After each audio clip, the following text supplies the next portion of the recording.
You're listening to Permission to Shine, the podcast. Stories of overcoming obstacles and finding self-empowerment with Sherisse Bisram, Inner Power Activation Leader. The Oxford Dictionary describes permission as the action of officially allowing someone to do a particular thing, consent, authorization. What if you were that someone and you gave yourself the permission to be everything you wanted to be and more? No more playing small and accepting less than. You are worthy of the life of your dreams, regardless of what it is that you've been through. And honestly, it's exactly what you've been through that has shaped you into the version of yourself that you are now. Like a diamond, you've endured so much, but instead of breaking, you have become stronger and brighter. And if that's not a reason to shine, then I don't know what is. And if nature can do it, then why the hell can't you?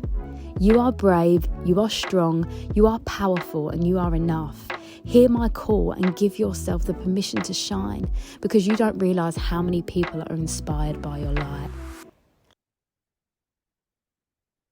Hi everyone, and welcome to episode 38. I can't believe I'm on 38 episodes already. It's crazy that, thinking about how last year went and all of the seeds that I kind of planted and how they're flourishing, which is so lovely. But I'll go more into that in a moment, because what I wanted to talk about today was obviously the fact that if you're listening up today, it's the new year, kind of new me vibe at the moment. Everyone's in that mindset.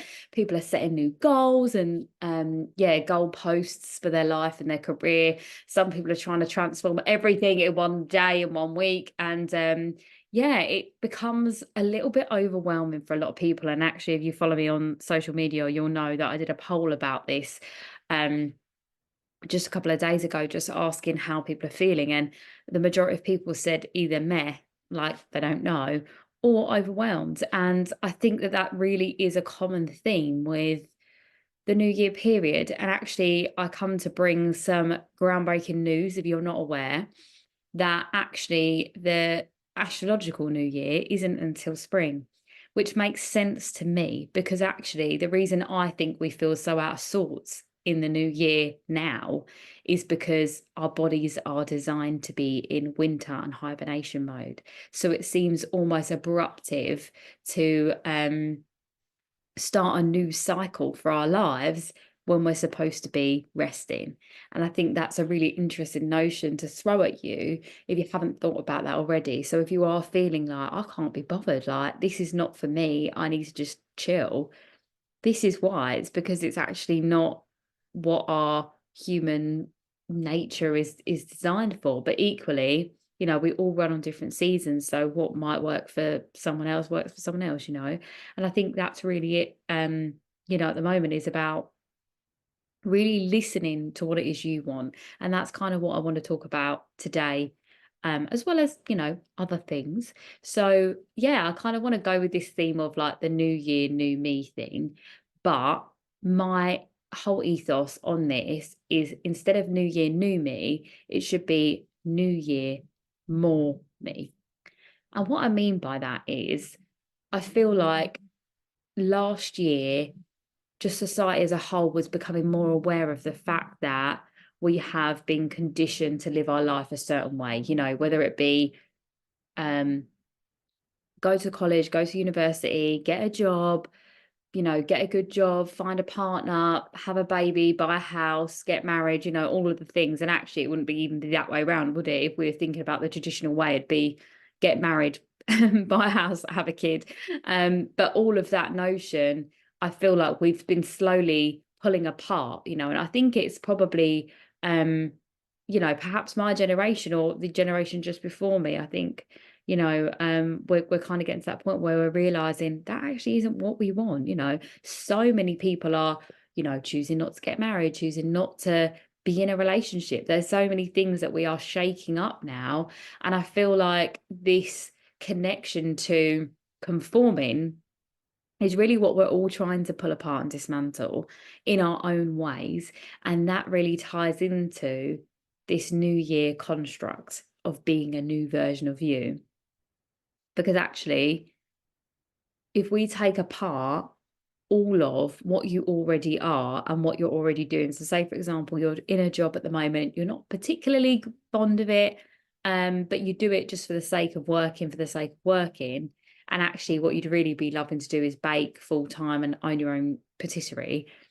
This is really where, for me, my call to you is, how can you be more of you, who you truly are in your essence? Because I think purpose is another thing that ties really beautifully into this whole conversation. So when we think about, like I said, about being more of you, who are you under all of the layers of what you are doing?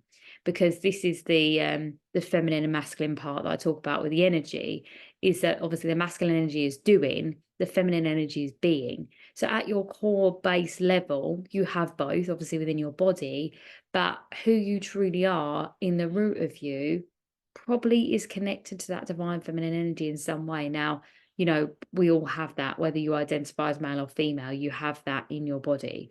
And that's really what I want you to get out of you. You know, I always talk about this inner light inside of you that we need to let out and let shine. It's scary to get there, you know, and especially if you are thinking about it in a very literal way of, you've been doing your 9 to 5 for the last 15 years, it doesn't fulfill you, but really you want to own this bakery and do baking full time. To break out of that social contract and norm that you've created for yourself is really scary, and it will require sacrifice and hardship, but ultimately you will feel so much more fulfilled every single day baking your cakes and watching people eat them than you ever have going to your 9 to 5 and working for someone else. Now, that is a very literal way of looking at this, but it could be in so many different ways. And I just wanted to show you that as an example of um, how choosing you will give you more fulfillment. Now, that is probably on a scale of 5 to 10 years, you leaving your 9 to 5 and doing the patisserie, but it can be sooner than that. Maybe it's making daily and weekly and monthly choices to invest into what it is you like to do. So maybe you keep your 9 to 5 for a little while, for at least yet another year, to stack up a bit more cash if that's what you want to do. And then you start to do some baking at the weekends and you start to sell your cakes as a little side hustle, and then maybe that starts to build, and then you go part-time, and then you start to open the shop because you have so many people interested. So there's lots of ways to create your reality that you want. And the problem is, when we've done things a certain way for so long, we become stuck in that kind of ethos. And it's really funny actually, because I've been told this week alone that I'm a resourceful person. Everyone's like, "Oh, you're so resourceful." I've heard it about 3 times, and I was like, maybe I am, and maybe because I look at life like that. And I talk about zooming out quite a lot, because it really is that idea that you can pick apart a situation.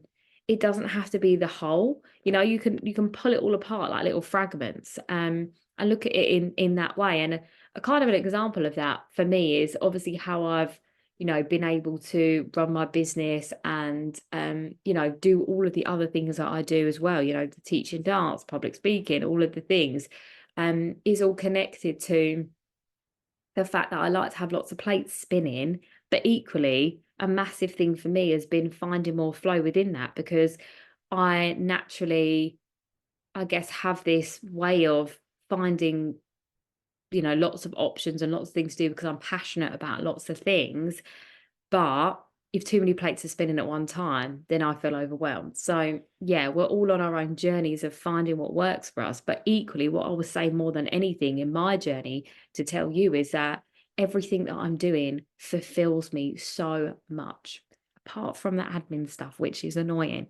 But in general, the delivery of everything I do, I absolutely adore, and it fills me up so much. But have I had to take sacrifice in that? Have I had hardships in that? Have I had financial strain in that? Absolutely. You know, that's all part and parcel of this journey. And I think if you listen to or watch any entrepreneur or business person or successful sportsman, they'll all tell you that failing is the road to success. So if you're feeling like, I don't want to do that thing because I'm scared of failure, then you will never do it, because you have to fail or have a hardship every step of the way. And it's quite funny, because I did a video about this as well, about Harry Potter. Now, I don't know if anyone's seen Harry Potter. I mean, I'm sure a lot of people have. But basically, Harry Potter is the chosen one, right? Everyone knows him as this wizard that was chosen. And it happened to him at birth. Like he basically didn't get killed when he should have done. And I say should have done by the baddie. And his whole life in Hogwarts, in the school, he always gets into trouble, but ultimately always saves the day and gains skills that take him into the next episode, the next series, the next film. So all the way through his journey, every time something hard happens, he learns a new skill set, which ultimately supports him in the next part of his journey. And I think that's a beautiful way of looking at life for you, because you are the hero of your own journey. So when you think about this is difficult, this is hard, this is scary, my question to you straight away would be, what is this teaching me? And that's really what my learnings have been throughout my life as a whole, because I've learned so many different skills that I don't think a 18-year-old probably had in their repertoire. But for me, because I was obviously trying to survive and protect and all of those things, I was learning these things so young. But even to this day, I'm learning constantly. And I think that's a really beautiful space to be in, is that you're always a student of life, because ultimately we don't know everything in the whole world. You know, it could be that I record this episode today and actually in 3 years' time I listen back and I was like, wow, I was wrong. You know, that's really a healthy way to look at life as a whole. But yes, I guess getting back to that place of being more you. And this all ties in, you know, like what I'm saying is about obviously how we're fearful. We're fearful of it doesn't work. But what if it does? You know? And I think that's what I'm saying is that if you have this big goal or dream that you want to achieve for yourself and you're scared, like how about if it worked? You know, how about if everything you were doing right now paid off? How would you think, feel, and be if that was to happen? You know, and it's been in that energy of the success rather than thinking about the how. And we talk about that a lot in finding purpose and all of the things. But ultimately, I believe that your purpose is who you are at that core level, that version of you that is the more you, you know. And I think purpose for me ties in with true happiness.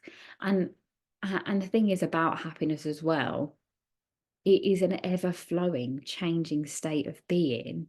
And your purpose might be too, you know, for every layer of our lives, there's another theme of what's happening. You know, for women, for example, motherhood takes on a whole new purpose for you. And that's really okay. And I just think, really and truly, if you're struggling at the moment with finding your purpose, I would ask you, like, what do you enjoy doing? Who are you at your core level? You know, like if you didn't have to work and earn money, what would you be spending your time doing? Because if it's art, or if it's speaking with people, if it's um yeah, caring for people, if it's cooking, you know, these are all of what your purpose is. And it really is that easy and that simple. We just overcomplicate everything. And I speak about that all the time. You're probably tired of hearing me say it, but we really do. And I, hand on heart, say that with a full chest, because I do it too. You know, I'm never coming from a place of being better than anyone. This is all my learnings that I'm going through and sharing with you, because we are human and we're having a human experience. And there are going to be times where we make bad choices, we lash out, we do the wrong thing. And I think that's all okay. And again, part of this journey and process. So, yeah, I don't want you to feel like you have to go into this new year doing all of these new things to add on top of everything else you're already doing.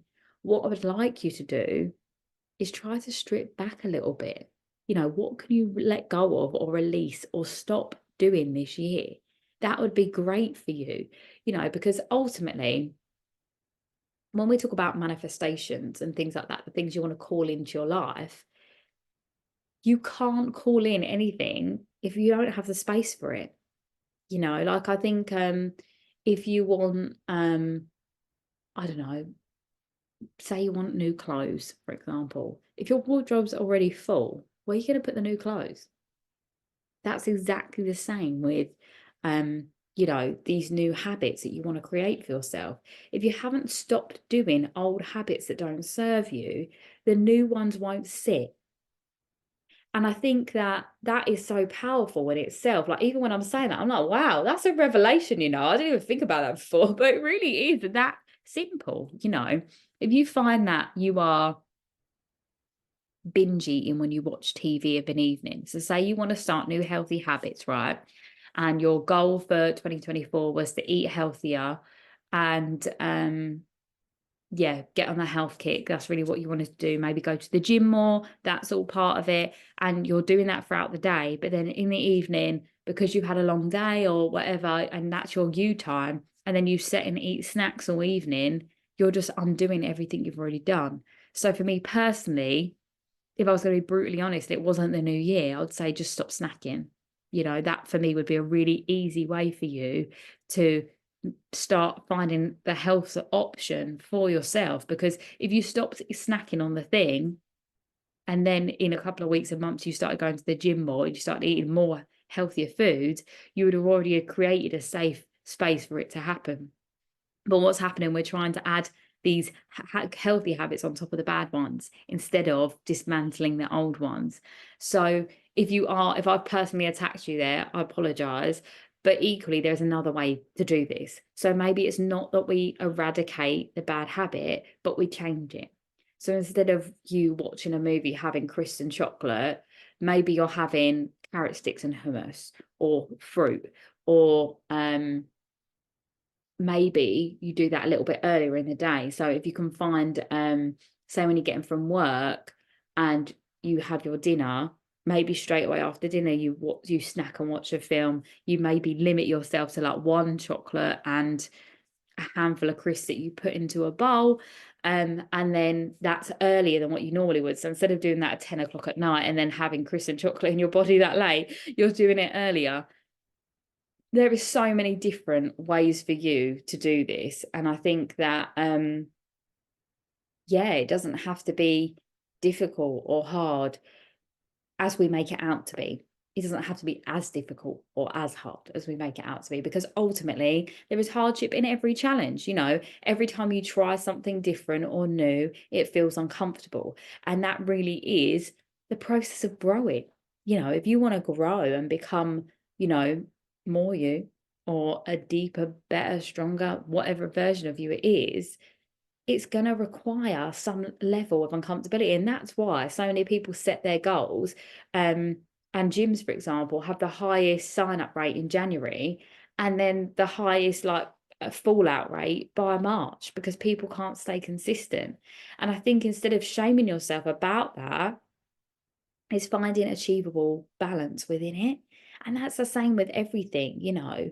But my thing, like I'm saying, is about how can you be more of the version of yourself that one you want to be and one that you truly are inside. Because I think that a great way, and this all coincides, and that's why I'm kind of like needle and threading this through, because who you truly want to be and who you are right now at your core level is ultimately the same person, the same thing, because you are an evolution of. So who you are now is an evolution of who you will be if you continue to lead life the way you want to. And I think that's it, because so many of us, like I said, are, you know, doing things we don't want to do, whether it's the job, whether it's mindlessly, you know, eating without realizing it. You know, maybe we're snacking on things all the time, and I keep using that one as an example, but you know, it could just be scrolling, you know, the doom scroll. It could be that maybe that's taken up a lot of your time, and you're realizing that actually in between your rest periods, instead of maybe going for a walk and getting some fresh air, you're actually just sitting on your phone and just scrolling, and then you're wasting hours of your own day. And actually you could use that time to be more productive or read a book or, you know, whatever. But what I will say in all of this, please don't take my examples literally, because if you enjoy having a snack, watching your film of an evening, do it still. If you like scrolling through your phone and you're not you don't care about how much time you're doing that for, keep doing it. Like, this is all personal to you. I'm just trying to give examples that make sense to everyone, because yeah, I mean, we could pick up anyone's, but they're like probably the most common that people can all relate to for sure. But yeah, I think even in my own life, like, I forget how disciplined I am, and it's been a period of you know, my whole life that I've accumulated all of these little kind of healthy habits. And, you know, it takes 21 days to build a habit. So whatever it is new that you're trying to create, if you fall off on the 2nd of Jan or 3rd of Jan, you've still got time, you know. And that's part of being human and the process. I think you have to fall off a few times. One, to prove to yourself, is this what I want to do? Because you can set that bold, audacious goal that you're going to go to the gym every day, and actually you might not feel like it one day, and that's okay. You know, you're allowed to not do that all the time. Maybe it's that you wanted to read, you want to start reading a book, and actually you haven't picked up a book yet. Go to the store at the next available time, find a couple of books that you like. Maybe you write them on your list so you're prepared for the next time you're ready to read your book. And a most important part of this is create space for it. Like, if you want to go to the gym every day, but your schedule's chock a block, again, what can you remove to make space for that? Maybe it's that you finish work at 6 and you normally come home, do the dinner for your family, and you just, by the time that you get in, you have to put the kids to bed, it's just too much. Maybe you buy the groceries, you tell your partner or whoever you live with, this is what's for dinner, can you put it on? I'm going to go to the gym. And then instead of getting home at 6, you go to the gym, you come home at 7, dinner's ready, you eat it, you go to bed.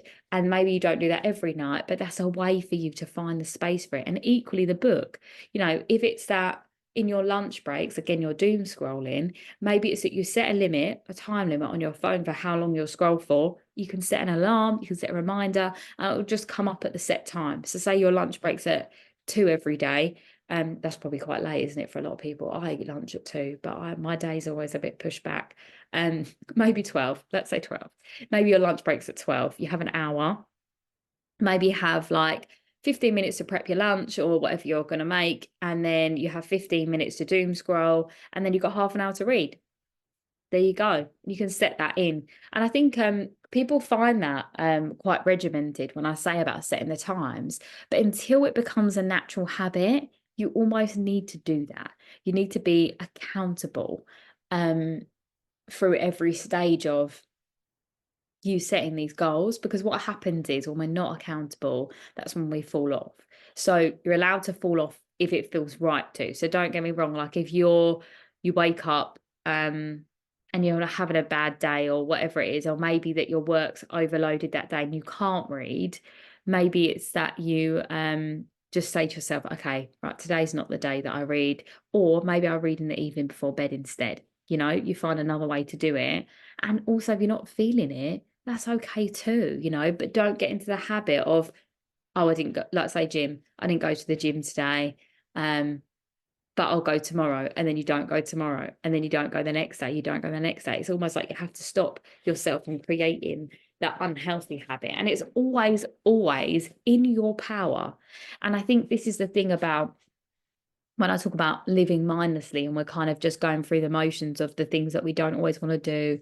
When we set a new goal, a new habit, a new routine that we want to achieve, it makes us be conscious of our lives when actually a lot of the time we spend our life unconscious, which I've been speaking about. So that in itself is a shock to the system, because you are becoming so much more aware of yourself, your body, your habits.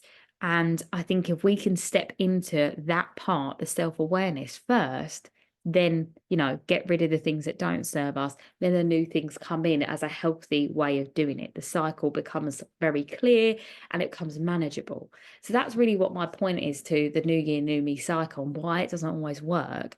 And equally how you can be more of you by releasing out the things that don't serve you first. And we were really lucky. Well, I say lucky, I feel like I went through some crazy emotions.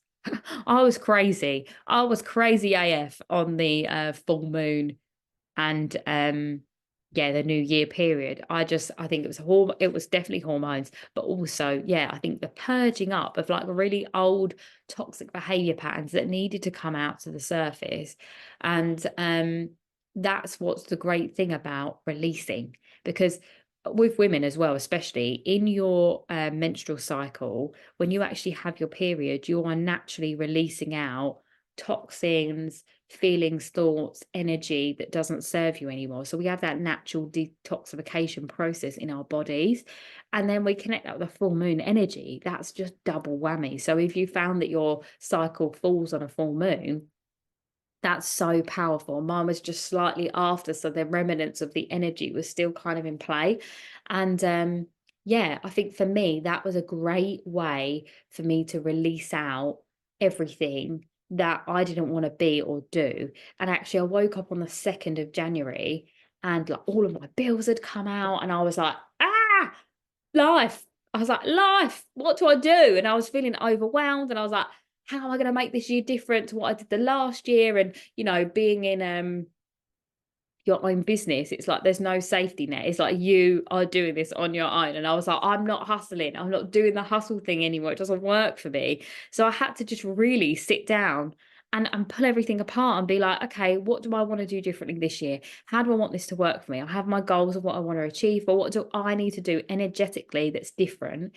And, you know, one of the main things for me is don't panic. Just don't panic. Because the thing is, when we go into panic mode, we then start to maybe repeat old cycles, you know, go into, for me, it'd be control. So I'd be trying to control every situation. How can I do this? What can I do to do that for? You know, and what I did was I just sat on it for a bit. I calmed myself down and I was like, right, how's this going to look?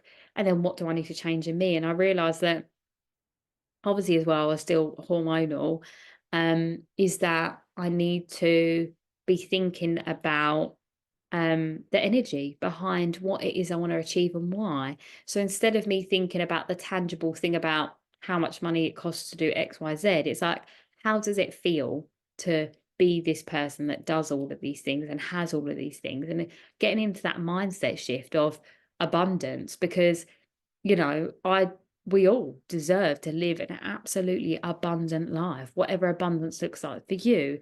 And for me, that looks like, you know, financial freedom. It looks like healthy relationships. It looks like working with incredible clients consistently. It looks like having a community and, you know, sharing my knowledge with people that resonate deeply. And yeah, all of these things, that's what abundance looks like for me.